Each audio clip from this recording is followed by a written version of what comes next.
Right here in Montgomery, when the history books are written in the future, somebody will have to say there lived a race of people, fleecy locks and black complexion, a people who had the moral courage to stand up for their rights. This was said by Dr. Martin Luther King in December 5th, 1955. This speech was given the first day of the boycott. Hi everyone, my name is Emma McQuinney. I will be talking about the Montgomery bus boycott, lasting more than a year, approximately 381 days from December 5th, 1955 to December 20th, 1956. This political and social protest was one of the most successful nonviolent protests recorded in American history. The dramatic success of the bus boycott highlighted the reality that the best way to effect change for African Americans in 1950s was through nonviolent, passive means, since violent efforts were impractical and counterproductive and legal means were futile and ineffective. Before the protest. In the time leading up to the boycott, activists were repeatedly getting blocked, denied, and dismissed by legal systems and city officials. For example, there was a battle for decent housing for African Americans. In one case, whites sabotaged many African Americans in court.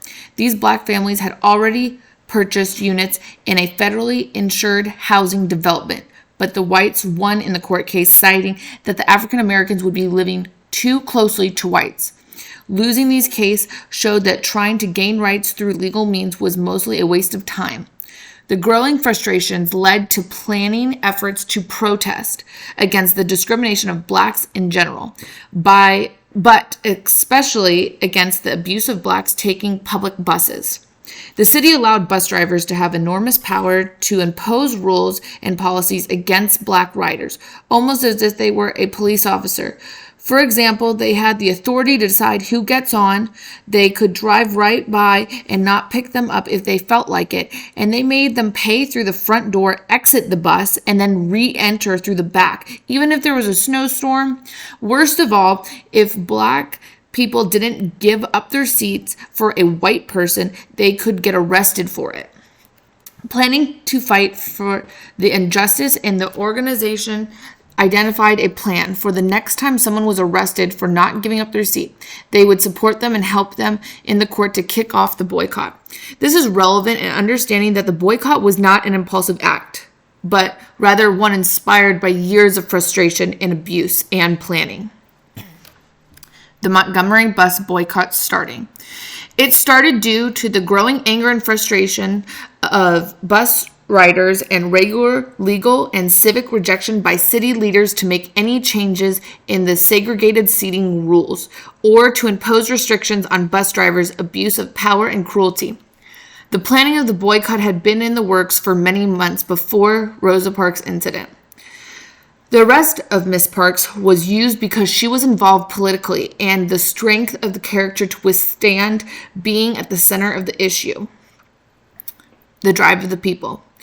Dr. Martin Luther King, though he was a very significant member of the boycott, believed the people would have protested even if he was not around. He believed it was the time and it was a natural transition for people of Montgomery to finally be given the respect they deserve. This is relevant because nonviolent protest is effective in that it comes from the heart, which helps people become inspired instinctively and stay focused on the goal. Blacks not only wanted integrated seating, but they also wanted black bus drivers and more stops in black neighborhoods. Many women reported getting sexually harassed or sexually assaulted on buses by the abusive bus drivers. Blacks were fighting for the full rights on these segregated buses. The economic impact of the boycott. We see that the economic impact on the boycott company of the bus boycott by the African American community, who made up 80% of riders. The bus company did not intervene on the side of the protesters, and after a year of the boycott, they were never able to recover financially after the boycott. This shows that the impact of nonviolent protest is not only on the government, but also that the companies involved in the boycott. Had the bus companies supported the protesters in any small way, they would have helped resolve the strike sooner. Political impact of the boycott. The strike ended on December 20th, 1956. At the very next day, the Montgomery buses were integrated. However, while it did gain desegregation of the buses, desegregation by itself does not offer political, social, or economic equality.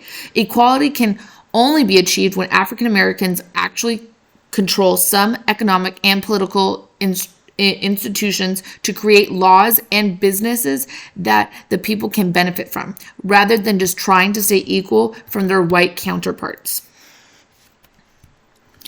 Lastly, while most people know about the success and the facts of the Montgomery bus boycott, what I would like to emphasize in this presentation is that everyday courage and sacrifice that so many Blacks had to endure throughout the year-long protest. And there were many Black people who were afraid of the economic retribution and did not get in the public eye, but worked tirelessly in the background. Protesters sacrificed so much for so long. Bus riders had to wake up at an ungodly hour to walk to and from work, from the downtown center to the distant suburban outskirts, anything from a few miles to 10 miles each direction. They had to be gone so much longer from their families and responsibilities, which led to emotional hardships on the children and extra work for the elderly. They had damaged their mental and physical health, in some cases got fired from their jobs as a punishment against the boycott. Knowing that they couldn't stop until their goals were met was an intense commitment these people had to endure.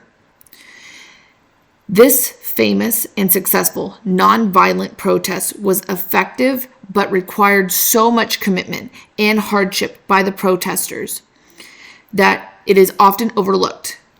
Thank you for watching, learning more, and supporting Black civil rights.